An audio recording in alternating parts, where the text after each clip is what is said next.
The Northport Batang Pier are through to the PBA Commissioner's Cup semis after eliminating the 8th-seeded Magnolia Hotshots.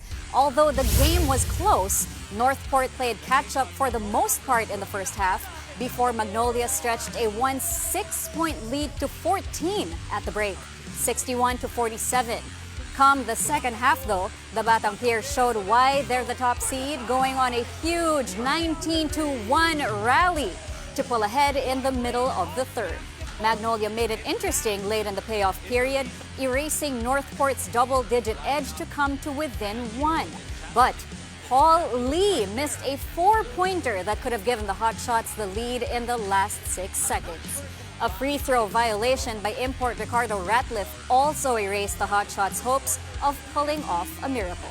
Final score 113-110. Batang Pier import Kadim Jack stuffed the stat sheet with 30 points, 10 rebounds, 5 steals, and 3 blocks. Arvin Tolentino put up 25 markers and 2 rejections. William Navarro was a spark plug off the bench with 15 points, 7 rebounds, and 3 steals. This is the first time that Northport is moving on to the semis since 2019. Here are Navarro and Batang Pier assistant coach Renzi Bahar talking about the victory. Every practice namin, challenge ni Coach Bonnie, especially the second group.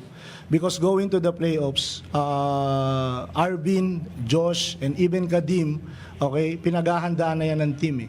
So that's why we need everybody to be involved. Not only in the defense but also in offense. In the first half, siguro masyado kaming tight. The same time, gusto namin kagad na manalo on the first quarter pa lang. That's why, siyempre, pinagandaan na yan. Ganda rin ng depensa ng Magnolia. Okay, so, kumbaga, number 1 defensive team sila for this conference. So, aware naman kami dun. That's why, on the second half, we adjust.